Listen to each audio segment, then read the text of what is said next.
A equipe de louvor, em nome de Jesus. Aleluias. Nós vamos, em nome do Senhor Jesus, meditar na palavra do Senhor, porque a palavra do Senhor, ela nos dá vida. A palavra do Senhor, ela nos instrui e nos guia a toda a verdade. Você sabe que esse é um momento que muita gente tem dificuldade de prestar atenção, mas eu quero que você se afaste de todas as suas distrações, para que o Senhor Ele fale no seu coração. E nessa noite, Deus Ele me deu uma mensagem que vai falar muito com você, porque Ele falou muito comigo. Deus Ele estava falando comigo a respeito da adoração. E não essa adoração musical que vocês acabaram de assistir e ministrar junto conosco, mas digo a adoração como um estilo de vida, a adoração como parte da nossa vida. E eu queria te convidar a abrir a sua Bíblia em João, capítulo de número 4, porque nesse capítulo a gente vai reconhecer um personagem muito falado, muito ministrado nas igrejas.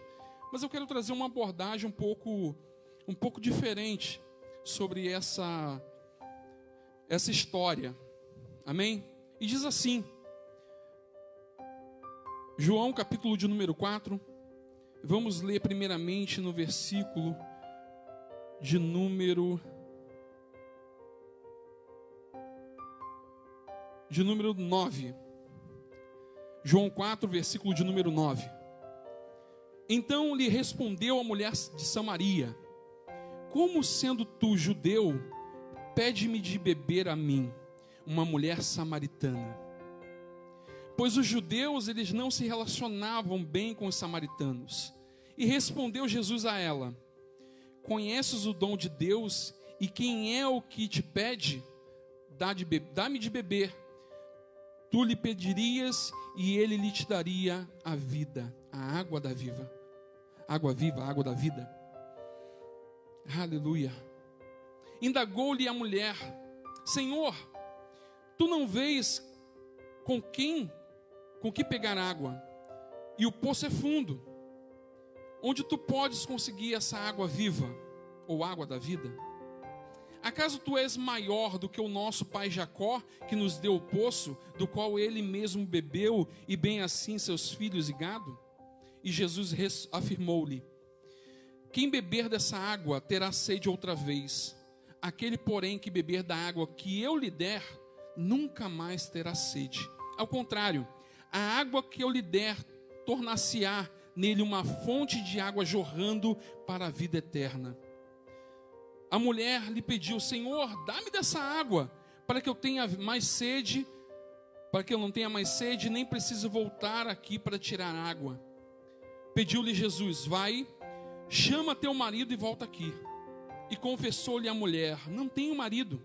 Replicou-lhe Jesus: respondeste acertadamente ao dizer que não tens marido, pois 5 maridos já tiveste, e este homem com quem tu agora vives não é teu marido. Quanto a isso, falaste a verdade. E reconheceu a mulher: Senhor, eu percebo que tu és um profeta. Nossos pais adoravam sobre este monte, mas vós, judeus, dizei que Jerusalém é o lugar onde se deve adorar. Declarou Jesus a ela: mulher, podes crer-me, está próxima a hora, quando nem mesmo neste monte e nem em Jerusalém adorareis ao Pai. Vós adorais o que não conheceis, nós adoramos o que conhecemos, porque a salvação vem dos judeus. Mas a hora está chegando, e de fato já chegou, em que os verdadeiros adoradores adorarão o Pai em espírito e em verdade, pois são esses que o Pai procura para seus adoradores.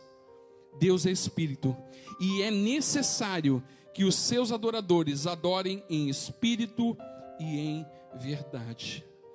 Pai, a tua palavra é digna de todo louvor e adoração. A tua palavra, ela é digna de toda atenção. Então, em nome do Senhor Jesus, revela a tua palavra em nossos corações. Traz, Pai, o Espírito da verdade para elucidar aquilo que tu queres revelar em nome de Jesus. Amém e amém. Queridos, você reconhece nesse texto, que já foi muito lido, não só hoje, mas muitas vezes, que houve um diálogo, houve um questionamento acerca de quem era Jesus e quem era essa mulher samaritana. E dentro desse contexto, você pode perceber que há uma questão cultural envolvida, há uma questão geográfica e há uma questão política envolvida nesse diálogo.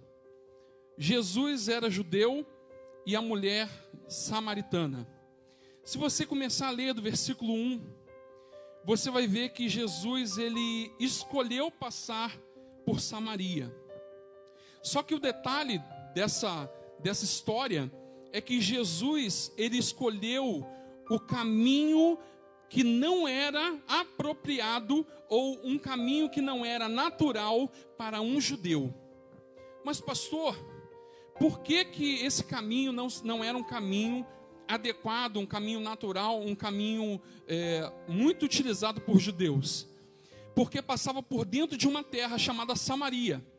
E Samaria, para os judeus, era uma terra maldita. Então, quando Jesus ele escolhe passar por Samaria, ele escolhe passar por uma terra maldita. Só que Jesus, ele é a própria bênção. Jesus é a própria vida. Jesus, ele transforma maldição em bênção. Então, Jesus, ele escolheu passar por Samaria, não porque ele queria cortar caminho, porque esse não era o caminho mais curto. Jesus, ele tinha um encontro com essa mulher samaritana e ela nem sabia que ela ia encontrar com Jesus, mas Jesus sabia que ele ia encontrar com essa mulher. Pode ser que você passou aí pelo Facebook e encontrou a nossa live e você nem esperava encontrar Jesus, mas Jesus te encontrou e marcou um encontro contigo nessa noite. Jesus, ele marcou um encontro contigo porque ele quer transformar a sua vida. E essa mulher samaritana sabia das práticas dos samaritanos e sabia as diferenças que haviam entre os judeus e os samaritanos. Eu queria contextualizar você, porque muito se lê essa palavra, mas pouco se explica. Os samaritanos, eles adoravam no Monte Gerizim. Os judeus, eles adoravam no Monte Moriá. Agora, teve uma época mais distante, que aí começa a história da diferença entre eles, que é o seguinte: na época que os assírios eles dominaram Israel, teve uma época que Israel foi dominada por um outro povo, e foram os assírios que dominaram Israel. Os samaritanos apoiaram mais à frente os gregos contra Judá. Olha só, os samaritanos, eles lutaram contra o seu próprio povo, porque ali é um país só, é uma região só. E esse povo de Samaria, eles lutaram, eles foram contra Israel, eles foram contra Judá. E com essa situação se criou uma inimizade, com essa situação se criou uma rachadura entre os povos. Você já parou para pensar por que esses povos se odiavam, não se davam? Porque além disso tudo, uma outra questão apareceu.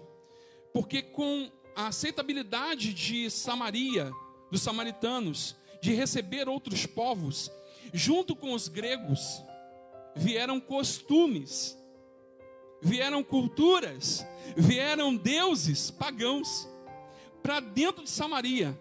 Então o que aconteceu foi que Samaria, ela fez uma religião mista, com algumas atividades pagãs inseridas no judaísmo. Então virou uma outra religião, e os judeus eles não aceitavam isso. Para você saber, para você ter entendimento, foi a tal ponto que Samaria criou o 11º mandamento. Sabia? Samaria criou um 11º mandamento, que era o lugar de adoração, seria o Monte Gerizim. Então, para você ver como que foi essa inserção de uma cultura diferente dentro desse povo, trouxe inimizade entre a nação, e houve uma rachadura entre os judeus e os samaritanos. Os judeus, eles não concordavam com a forma de adoração, com a forma de cultuar, com a forma de adorar, com os seus ritos samaritanos, que tinham misto com o rito pagão. E por isso, eles consideravam os samaritanos inferiores aos judeus. E por isso que havia essa guerra, essa rachadura, essa inimizade entre essas duas religiões, esses dois povos. Amém? Então já deu para você entender que judeus e samaritanos, eles não tinham comunhão, eles não tinham contato, eles não tinham relacionamento, porque isso foi quebrado ao longo dos anos. E Jesus, ele escolhe passar por Samaria, por dentro de um povo inimigo, de um povo maldito, segundo os judeus. Porque Jesus, ele não podia se corromper com aquilo que estava ao seu redor. Pelo contrário, aonde Jesus entrava com ele cura, libertação, salvação, vida. Então Jesus escolheu passar por aquele lugar, porque ele tinha abundância de vida dentro dele. Ele tinha excesso de pureza, e nenhuma imundície poderia o contaminar. Pelo contrário, ele iria mudar toda aquela região. Amém? Mas pastor, aonde você quer chegar? Jesus, ele escolheu passar por aquele lugar. E o que me chamou mais atenção nesse versículo, nesses versículos, foi que a mulher samaritana perguntou a Jesus: já que eu percebi que tu és profeta, eu queria saber uma coisa: qual é o lugar da adoração? Será que você sabe qual é o lugar da adoração? Porque essa foi uma pergunta feita por essa mulher samaritana a Jesus. E eu percebo que nós, vivendo esse período de pandemia, nós esquecemos qual é o verdadeiro lugar da adoração. Nós esquecemos se é no Monte Gerizim ou se é no Monte Moriá.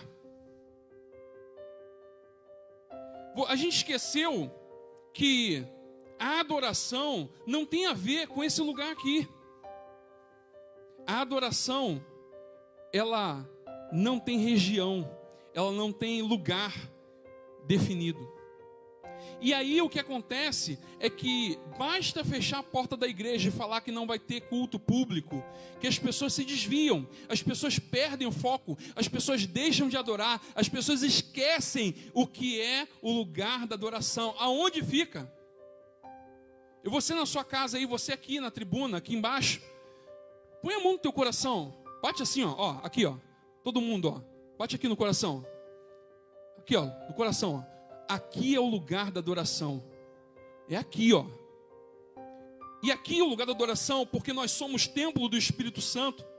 Então, eu dentro da igreja ou eu fora da igreja, eu sou um altar de adoração aonde eu for. Jesus, ele falou, vai chegar um tempo que não vai adorar nem aqui e nem lá. Olha o que está acontecendo. De repente vem uma pandemia e a gente não pode mais se reunir como igreja e cultuar juntos. E aonde é o lugar da adoração? O lugar da adoração era aqui e agora, fechou a igreja. Ai meu Deus, eu não vou poder ouvir o ministério de louvor ao vivo. Acabou o lugar da adoração. Eu não vou mais ofertar, eu não vou mais dizimar, porque acabou o lugar da adoração. Eu não vou na igreja, eu não preciso dar o dízimo. Eu não preciso entregar para o Senhor o dízimo, porque o dízimo eu vou, porque eu vou na igreja e tomo água, recebo ar-condicionado. A igreja está fechada, o pastor não precisa pagar as contas, não. Porque é assim. O lugar da adoração sumiu. A igreja fechou a porta física. Então não existe mais lugar da adoração. Porque na verdade, você está cultuando aquilo que você não sabe o que é. Eu quero te dizer que o seu Deus, ele é intocável fisicamente, mas ele é real. Tenta aí tocar Jesus. Tenta tocar Jesus aí onde você está. Você não consegue tocar nele fisicamente, mas ele está aí. Você não consegue, talvez, pegar no braço de Jesus, mas eu quero te dizer que ele é mais real do que você mesmo. Eu quero te dizer que não é porque Jesus, ele morreu e ressuscitou, que ele deixou de ser o alvo da minha e da tua adoração. E qual é o lugar da adoração? Quando que a gente vai entender que nós somos adoração? O nosso corpo, a nossa vida, as nossas palavras, o nosso proceder é adoração por onde nós formos. Sabe, eu só visto uma roupa legal quando eu vou para a igreja. Eu só falo palavras bonitas quando eu estou na igreja. Porque quando eu não estou, é desgraçado para baixo. Só coisa ruim. O filho na igreja é uma bênção. Em casa é todo trapo de imundícia que você pode imaginar. O esposo, meu amor, em casa é bode, porco e coisas piores. A mesma coisa, a esposa, a mesma coisa. E nesse período de confinamento, de estar em casa, recluso, quantos divórcios vão acontecer? Sabe por quê? Porque enquanto o marido estava no trabalho 12, 14 horas, era fácil. Agora você sentia aquele chulé o dia todo, aquela catinga o dia todo, aquele cara que não toma banho o dia todo. Aí que a coisa pega. Aquele cara que deixa a toalha molhada, só deixava de noite, agora ele deixa de manhã, de tarde, de noite. A cueca fora do cesto fica de manhã, de tarde, de noite. E multiplica a roupa para lavar. E os filhos? Meu Deus. E os filhos? Aqueles anjos. Porque quando estava na escola você não via. A professora reclamava e você falava, meu filho não. Mas quando está em casa, agora você percebeu que o teu filho não é o anjo que você manda para a escola todo dia. Que ele é hiperativo, que ele corre, que ele quebra as coisas, que ele taca pedra na casa do vizinho. E você não sabe o que fazer com a criança. Está quase dando para adoção. E aí? Nesse período de confinamento, de reclusão, será que as coisas que as pessoas enxergam de você são positivas ou negativas?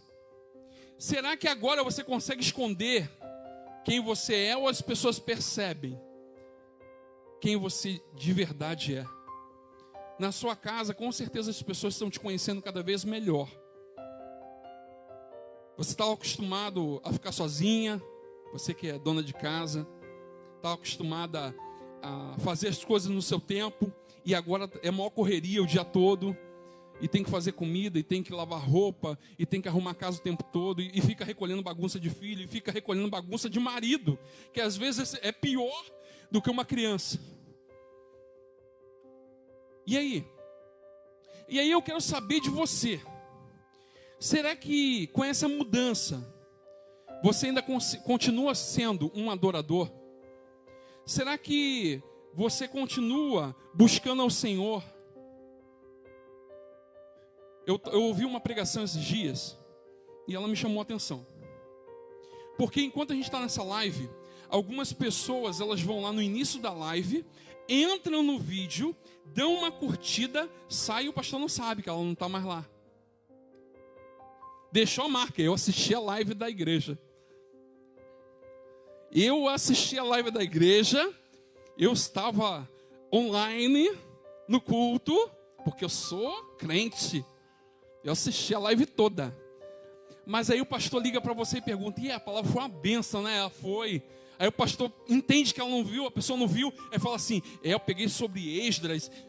Pastor, foi forte. Forte, pastor. Mas eu preguei sobre Daniel. Crê. Não é? Não é assim? Sabe, eu quero te dizer que o Deus de Adão,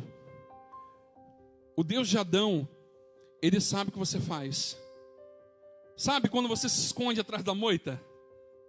para que ninguém saiba como que você está, para Deus isso não funciona. Você pode falar, pastor, eu assisti, eu vi, mas se você não viu, Deus sabe. Deus sabe, eu não preciso saber. Nós estamos aprendendo a ser igreja, mesmo que geograficamente estejamos em pontos completamente diferentes. Eu quero que você entenda que você é um lugar de adoração. A adoração começa dentro de você. A adoração começa e termina quando você acorda, quando você vai dormir, e aí você acorda de novo, começa a adoração. Você pode achar que você está adorando a Deus durante esse período de culto, mas eu quero te dizer que Deus ele não observa somente 2 horas de culto. Deus está observando as suas 24 horas. Essas 2 horas de culto talvez seja um teatro, e de verdade o adorador ele não existe dentro de você. É só aquele personagem que você veste. Eu vou me vestir de crente e agora eu sou crente durante essas 2 horas. Passaram-se as 2 horas, eu volto ao normal. E essa é a realidade de muitas pessoas. Eu acredito que depois desse período de confinamento, de você ficar em casa, e quando a gente voltar às atividades normais, você vai ter uma grande surpresa. Muitas pessoas vão aproveitar esse período para abandonar de vez Jesus. Agora, eu também vou ter uma grande surpresa, que muitas pessoas que eram inconstantes na fé, vão se tornar grandes homens e mulheres de Deus, cheios do poder de Deus, cheios do conhecimento de Deus, porque aproveitou esse período de reclusão para meditar, para orar, para meditar na palavra, para buscar, para se arrepender. Agora, qual desses você vai ser? Você vai ser aquele que simplesmente vai demonstrar que você aproveitou um momento que você não podia ir para o trabalho para buscar o Senhor? Eu não estou dizendo para você ficar 24 horas do seu dia com a Bíblia aberta e lendo a palavra, não é isso. Eu estou falando para você ter um entendimento, para você buscar do Senhor as profundezas daquilo que Ele espera de você. Porque essa mulher aqui, ela não sabia de fato qual era o lugar da adoração. E Jesus ele ensina para ela. Mas sabe qual a mudança dessa mulher? É que depois que Jesus ensina e ela aprende, ela nunca mais esquece. E essa mulher samaritana, amaldiçoada, com sua cultura totalmente errada, Jesus vai lá e com essas palavras, Jesus muda e faz dessa mulher uma pescadora de homens, no bom sentido. Essa mulher que andava numa vida toda torta, toda errada, cheia de marido, com um amante, Jesus ele apresenta para ela um plano de salvação. Essa mulher, além de aceitar, ela vai na cidade dela e anuncia: o Messias está vivo, eu encontrei com ele. E levou todo aquele povo com ela, através de um testemunho, através de uma voz, através de uma mensagem que ela recebeu e transmitiu. Quantas mensagens você recebeu de Deus? Agora eu quero te fazer uma última pergunta. E queria que o louvor já ficasse aqui a postos. A mensagem bem objetiva. Uma pergunta eu quero te fazer. Você recebeu diversas mensagens. Deus já falou contigo várias vezes. Essa mulher, ela teve um encontro com Jesus. Esse encontro foi o suficiente para ela ir até a sua cidade e anunciar: Cristo vive. E esse testemunho de Cristo vive ganhou muitas e muitas almas para Jesus. Quantas vezes você usou uma palavra que você recebeu e com ela você ganhou vidas para o Senhor. Já parou para pensar? Essa palavra que nós recebemos, nós temos que dar. O que a gente recebe, a gente dá, a gente entrega. Agora, você que é um lugar de adoração, você que entendeu que a sua vida é um testemunho, a sua vida é uma pregação viva, a sua forma de viver atrai ou repele as pessoas dos caminhos do Senhor. Porque quando a pessoa ela vê um crente, um cristão fazendo as coisas de forma errada, a pessoa que não teme a Deus, ela sabe o que é certo e o que é errado. E quando um crente, quando um cristão, ele vai lá e desobedece ao Senhor, ele age de má fé, a pessoa que não é cristã, ela fala: crente mentiroso, crente safado, crente pilantra. Agora, quando o cristão, ele teme ao Senhor, ele tem os seus caminhos retos, as pessoas também reconhecem. Olha, eu posso até não gostar muito do jeito desse cara, a roupa que ele veste, como ele fala, esse ar de santidade que eu vejo nele, isso me incomoda. Mas eu quero dizer uma coisa, eu não tenho nada para falar contra ele, porque ele entra e sai em paz. Ele faz tudo o que ele faz. Eu nunca ouvi nada que desabone a conduta dele como esposo, a conduta dele como empregado, a conduta dele como cristão. Eu consigo enxergar Jesus na vida dele. Eu posso até não concordar com ele, eu não viveria dessa forma, mas eu respeito, porque ele me mostra que ainda existem verdadeiros cristãos. Será que você pode ser um verdadeiro cristão? Um cristão que sabe qual é o lugar da adoração, sabe que não tem a ver com Nova Vida ou Batista, sabe que o lugar da adoração é um coração contrito, é um coração quebrantado, é um coração disposto a servir, obedecer e adorar Ele. Não tem a ver com denominação. O lugar da adoração não é que na Lagoinha é melhor porque tem luz, não é porque a Nova Vida é melhor porque não tem luz, não é porque a Internacional da Graça. Não tem nada a ver uma coisa com a outra. O lugar de adoração você cria, o lugar de adoração você entrega. É você, é a sua vida, é o sacrifício vivo. Enquanto isso, eu quero que você medite. A gente vai louvar o Senhor, e depois desse louvor, eu quero te fazer um convite especial. Amém?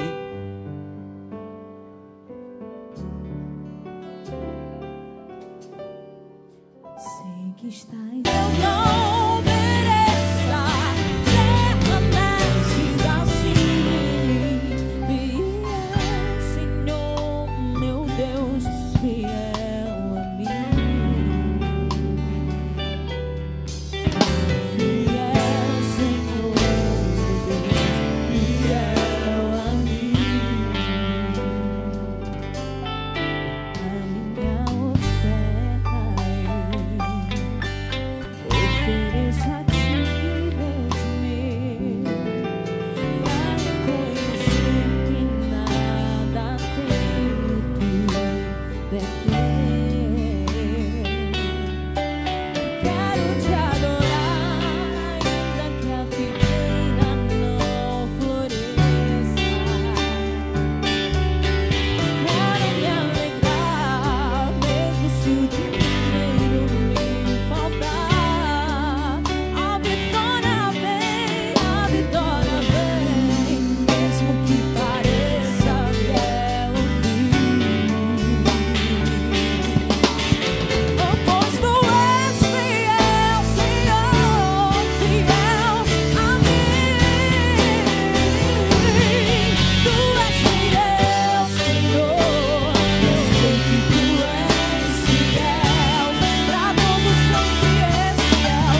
você nessa noite se encontra afastado dos caminhos do Senhor, e reconhece o seu estado, porque Jesus, ele falou contigo.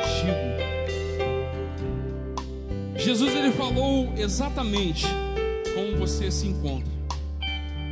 Então, eu quero te fazer um convite. Vai aí na live e digita assim: eu quero ter uma nova vida.